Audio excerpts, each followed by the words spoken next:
green and black, brown and beige, in over 295 color combinations. अब हर रंग के switches के लिए एक ही दिशा, North West Switches. Know about the latest, the finest and the hottest gizmos and gadgets with the 4th anniversary issue of T3 magazine. To subscribe, SMS T3 to 51818. नया है दिन, नया है जोश, नया उत्सव, नया लम्हा, जिंदगी उत्सव है। उत्सव धमाका ऑफर अब हर 5,000 रूपए की खरीदी पर जीतिए शानदार इनाम, मर्सिडीज बेंज i10 जैसी गाड़ियाँ, रेफ्रिजरेटर, वॉशिंग मशीन, सोने चांदी के सिक्के और कई सारे शानदार इनाम। Whether it's an iconic design, the electronic stabilization program, the SpaceMax innovation, or the amazingly fuel-efficient engines, our innovations are for everyone. Volkswagen, das Auto.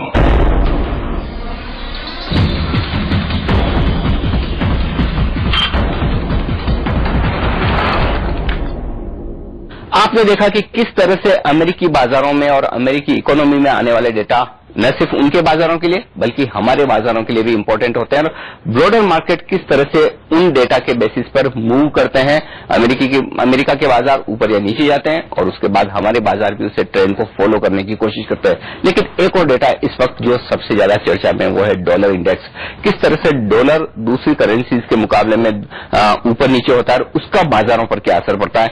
हमारे साथ हमारे दोनों एक्सपर्ट। दरवेश, आप बताएं डॉलर इंडेक्स को किस तरह से पढ़ना चाहिए एक इन्वेस्टर को और उसका क्या इम्पैक्ट है भारतीय शेयर बाजारों पर। पहले ये जान ले डॉलर इंडेक्स होता क्या है। डॉलर इंडेक्स बेसिकली डॉलर को रेप्लिकेट करता है। वेटेड एवरेज इंडेक्स है ये 6 करेंसियों का। जीबीपी है, यूरो है, जापानीज येन है, स्वीडिश क्रोना है, स्विस फ्रैंक है और कैनेडियन डॉलर है।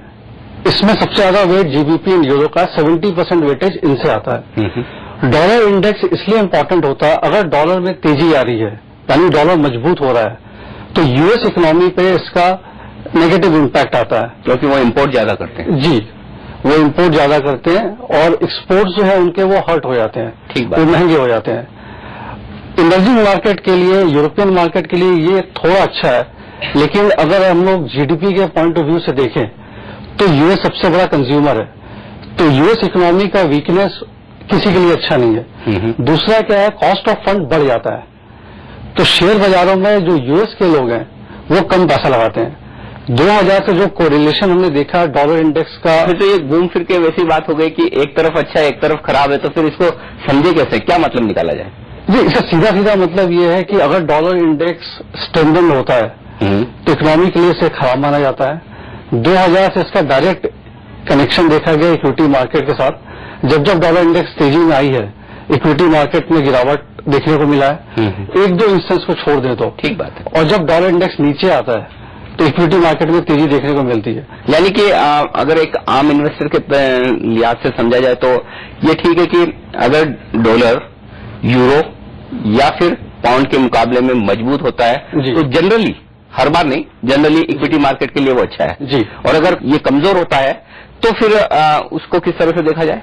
उसको इक्विटी मार्केट के लिए नेगेटिव मान सकते हैं। और दूसरे कमोडिटीज के लिए? कमोडिटी का ऐसा है कि डॉलर इंडेक्स अगर मजबूत होता है तो कमोडिटी प्राइसेस नीचे आती है, because they are directly linked to dollar. Commodity international market में ट्रेड होता है, डॉलर बेंचमार्क रहता है, और अगर डॉलर इंडेक्स डिप्रिशिएट करता है तो कमोडिटी प्राइसेस ऊपर आती हैं रिस्पेक्ट टू करेंसी। यानी कि डॉलर की मजबूती और कमजोरी हमारे इन्वेस्टर्स के लिए बाजार का व्यू लेने के लिए काफी इंपॉर्टेंट है। दलजीत, ये तो हमने बात की सारे ग्लोबल फैक्टर्स की, डॉलर्स की भी बात कर ली, करेंसीज की भी कर ली, यूएस की इकोनॉमी की लेकिन अल्टीमेटली जो कुछ भी भारतीय बाजार है लॉन्ग टर्म में, तो जो भारतीय बाजारों में हमारी इकोनॉमी जो कर रही है उसी के बेसिस पे बाजार बढ़ेंगे या गिरेंगे। अभी हाल ही में जीडीपी ग्रोथ के नंबर आए थे, लगभग 8.9% हमने देखा कि पिछली तिमाही की जीडीपी ग्रोथ रही थी। बेसिकली जीडीपी ग्रोथ है क्या? क्योंकि ये हर रोज चैनल्स पे, पेपर्स में सुनने को मिलता है इंडिया की जीडीपी ग्रोथ सेकंड फास्टेस्ट पूरे वर्ल्ड में, बहुत तेजी से बढ़ रही है। अल्टीमेटली लोग समझ नहीं पाते कि जीडीपी क्या चीज है और इसका क्या मतलब है। देखिए, जीडीपी बहुत सिंपल टर्म्स में समझे तो एक ये कह सकते हैं कि पूरे देश में जो कुछ भी प्रोडक्शन हो रहा है उसका एक मापदंड है, राइट। अब एक तरीका ये है कि जैसे आप अपने घर में पूरा जो कुछ भी काम कर रहे हैं उसका एक लेखा जोखा बनाते हैं, ऐसे ये कंट्री के लिए पूरी कंट्री में ग्रॉस डोमेस्टिक प्रोडक्ट पूरे कंट्री के अंदर जितना कुछ हो रहा है उसका प्रोडक्शन का एक मापदंड है। अब इसको नॉर्मली हम एग्जैक्ट नंबर के बजाय ग्रोथ के ऊपर जाते हैं, क्योंकि नंबर तो अगर करेंसी का भी इम्पैक्ट पड़ेगा, वैल्यूएशन का भी फर्क पड़ेगा, नंबर से ज्यादा इंपॉर्टेंट है किस रेट से ग्रो कर रहे हैं। तो जीडीपी ग्रोथ इसलिए बार बार हम बात करते हैं। जहां तक पिछले मेल्टडाउन में था तो ग्रोथ बहुत नीचे आ गई, अभी ये 8.9%। इसके तरीके दो तरीके हैं, एक होता है फैक्टर कॉस्ट पे इसको नापना और एक होता है मार्केट प्राइस पे, क्योंकि जो करंट मार्केट प्राइस है, जो अगर आपने अब एक बेस बना लिया तो अभी ये जो आंकड़े आते हैं जैसे कि 9% के आसपास की जीडीपी ग्रोथ के, वो किस तरह से नापे जाते हैं? दोनों तरीके से नाप करके हम आपको बताते हैं, बट इम्पोर्टेंट जो हेडलाइन नंबर रहता है वो फैक्टर कॉस्ट का ही रहता है 9% वाला। तो एक आम इन्वेस्टर के लिए ये काफी है कि वो ये जाने कि 9% से हम ग्रो कर रहे हैं, जो कि इसी को आप कंपेयर करते हैं तो यूएस जो है वो 2% पे ग्रो। और क्या ये समझना ठीक है दलजीत की जीडीपी ग्रोथ का आंकड़ा इकोनॉमी का रिपोर्ट कार्ड है? जी हाँ, बिल्कुल, ये एकदम रिपोर्ट कार्ड है, इसलिए थोड़ा इसका इम्पैक्ट बहुत कम समय के लिए स्टॉक मार्केट पे रहता है, क्योंकि जो कि इसके कॉन्स्टिट्यूएंट्स है, इसके 3 कॉन्स्टिट्यूएंट है, एग्रीकल्चर, मैन्युफैक्चरिंग सेक्टर और सर्विसेज सेक्टर। तो अभी जो हमारा जो इस समय का जो अगर आप देखें ग्राफ, तो उसमें 50% करीबन जो है वो सर्विसेज सेक्टर से आता है, 24-25% करीबन जो है वो मैन्युफैक्चरिंग सेक्टर से आता है, और बाकी जो है एग्रीकल्चर से आता है, 15-16% एग्रीकल्चर से आता है। तो अब हमको ये समझना पड़ता है कौन सा सेक्टर इसमें से ब्रॉडर सेक्टर कितना ग्रो कर रहा है, कितना काम कर रहा है। तो अगर हम बोलेंगे कि एग्रीकल्चर, जैसे कल के जो डेटा आए हैं उसमें जो सरप्राइज आया है वो आया है मैन्युफैक्चरिंग सेक्टर से। तो विद इन मैन्युफैक्चरिंग सेक्टर आगे बहुत सारे सब सेगमेंट्स होंगे। ये आपको एक लेखा जोखा बता रहा है, एक रिपोर्ट कार्ड दे रहा है, बट ये क्या है कि ये स्टेल डेटा है, पुराना डेटा है। तो उसमें जैसे मैन्युफैक्चरिंग डेटा जब वो आपके पास आया, उसमें जो कॉन्स्टिट्यूएंट्स हैं वो लगभग हर मंथ आ जाते हैं। तो आप इसीलिए नंबर में एक चीज यहाँ पर जानना चाहूंगा धर्मेश आपसे, आईआईपी के नंबर्स हर महीने आते हैं, इंडस्ट्रियल प्रोडक्शन जिसे हम कहते हैं, इन नंबर्स की क्या सिग्निफिकेंस है, क्या इंपॉर्टेंस है और बाजार पर इसका क्या असर पड़ता है? सी आईआईपी नंबर नाम खुद ही एक्सप्लेन करता है, ये इंडस्ट्रियल प्रोडक्शन को ट्रैक करता है। अगर ये नंबर अच्छे आ रहे हैं तो प्रोडक्शन एक्टिविटी अच्छी हो रही है इंडस्ट्रीज में, इंडस्ट्रीज अच्छी कर रही है, इसका मतलब ये हुआ कि इंफ्रास्ट्रक्चर आपका पिक कर रहा है, सरकार इसमें निवेश कर रही है इंफ्रास्ट्रक्चर में, तो ये ओवरऑल इकोनॉमी के लिए ग्रोथ का बहुत अच्छा इंडिकेटर है। दलजीत, लेकिन इसके साथ ही कुछ और नंबर्स ऐसे हैं जो इकोनॉमी से रिलेटेड ही हैं, जिस पर नजर रहती है और काफी फ्रिक्वेंटली आते हैं। इन्फ्लेशन उसी में से एक है। एक टाइम था जब 2007-2008 के आसपास जब इन्फ्लेशन का नंबर आता ही, जैसे आता था इन्फ्लेशन और बाजार में दहशत हो जाती थी, बाजार 1% इन्फ्लेशन बढ़ गया, बाजार 200-300-400 पॉइंट गिर जाता था। आजकल इन्फ्लेशन के नंबर को कोई देखता ही नहीं, जबकि इन्फ्लेशन अब भी 8-9% है। तो ये क्यों होता है ऐसा कि कभी इन्फ्लेशन हम देखते हैं, कभी नहीं देखते हैं, कभी बाजार पे असर पड़ता है, कभी नहीं पड़ता है, इसको कैसे समझा जाए? देखिए, ये सब एक्चुअली क्या है, स्टैटिस्टिक्स है, और स्टैटिस्टिक्स बाय नेचर जो है वो उसके अपने काफी शॉर्टकमिंग्स है।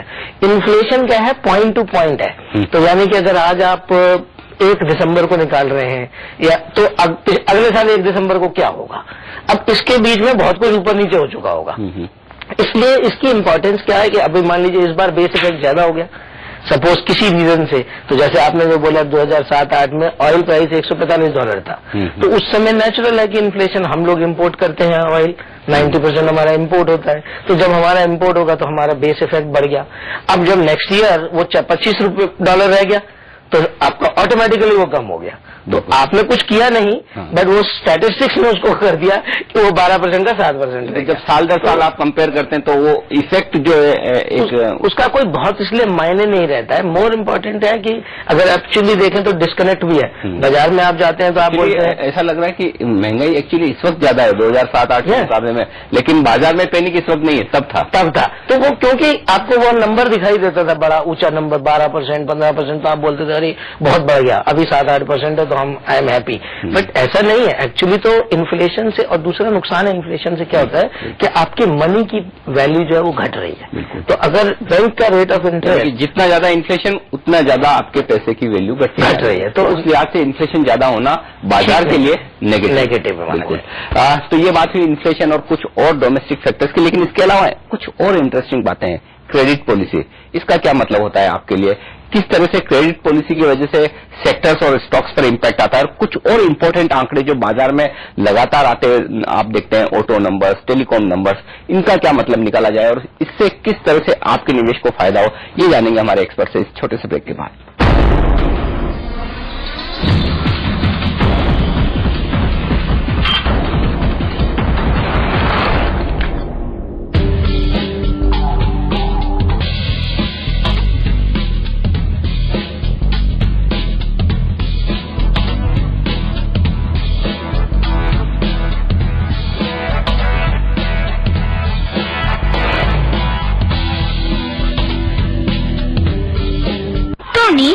तू मेरा बेस्ट फ्रेंड है ना?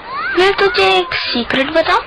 तेरी मम्मी का वेज का ना मेरी मम्मी के नॉन वेज से अच्छा है।